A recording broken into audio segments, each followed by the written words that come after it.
everybody. It was so great to see you this morning. Charity let me know a joke to share with you guys. She was too sleepy to tell it to you. It was, how do cows do math? With a calculator. I thought that was a funny one too. You guys are the best joke tellers. This chapter is called Pictures. The next morning, Mother called me for breakfast. Good morning, said Mother. Good morning, said Daddy. Good morning, I said. Roosters can peck your head into a nub. Daddy put down his coffee cup. Excuse me? I pointed to my head. A nub, I explained. A nub is a teensy little knob head. Roosters can peck your head into one. Mother looked strange at me. What in the world is this about? I did a big breath at her, 'cause how can I even be clearer on this subject? A nub, a roundish, ballish head knob. And do not tell me that roosters do not peck you. On account of we had pet day at my school, and Meanie Jim brought a rooster to room 9, and that boy is a rooster expert. I looked at her. Plus, also, you said Uncle Billy's rooster was mean too, right, Mother? Remember that? Mother looked frustrated at me. Then she put her head on the table, and she didn't come up for a real long time. Finally, she peeked her eyes at Daddy. Now what? She asked, kind of quiet. Maybe it'll blow over, said Daddy. I shook my head. No, it will not blow over, I told her, 'cause roosters do not listen to reason, and so there is nothing we can do about this pecking situation. Daddy rubbed his eyes. Could we please just change the subject, he said. Yeah, only not talking about a nub will not make it go away, I said. And so, that's enough, said Daddy very growly. I quick stopped talking then. But even after we changed the subject, nubs kept staying on my mind. That day at school, Mrs. told us to draw a picture about our trip to the farm.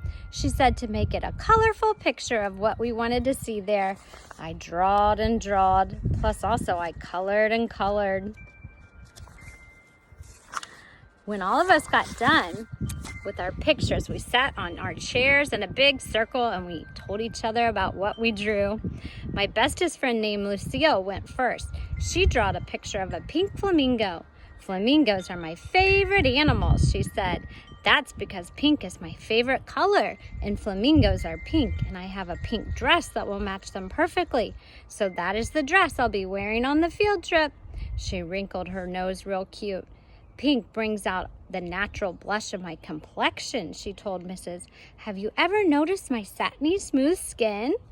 Mrs. looked at that girl. You're a fascinating child, Lucille, but I'm afraid there aren't any flamingos on a dairy farm, she said.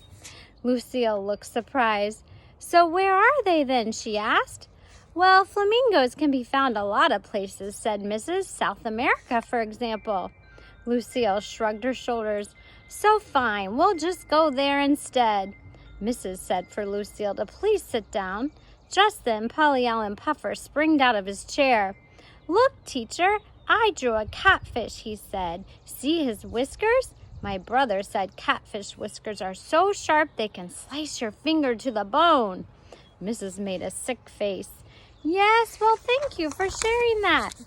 Polly Allen Puffer, but we're not going fishing. We're going to a farm, remember? Polly Allen Puffer looked upset. Yes, but my brother said there's lots of catfish farms around here, and so that's the kind of farm I think we should. No, Polly, no, said Mrs. We're just going to a regular, plain old farm with regular, plain old farm animals. Polly Allen Puffer did a breath.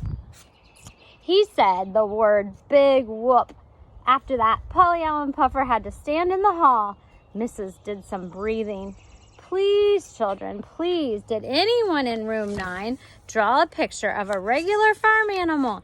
Anyone at all? That's all I'm looking for here. Just a regular old farm animal. I did, Mrs. I yelled real excited. I drew a picture of a rooster under a tree.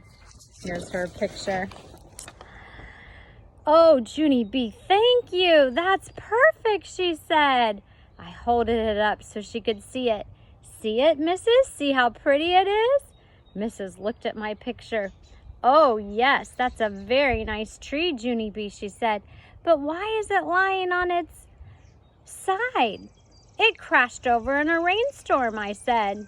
Oh, said Mrs. Oh, dear. She looked even closer. But I'm afraid I don't see the rooster, honey. I pointed.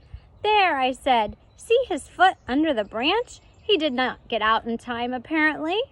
Mrs. covered her mouth with her hand. Just then a girl named Charlotte hollered, I hate that picture. That's a terrible picture. I crossed my arms at that girl. You would not say that if your head was a nub, sister, I said. Meanie Jim laughed real loud. Then Mrs. said for all of us to take our chairs back to our tables, and we did not show any more farm pictures. Tomorrow our chapter is Cockle-doodly-doo. I'll see you then. Enjoy the sunshine.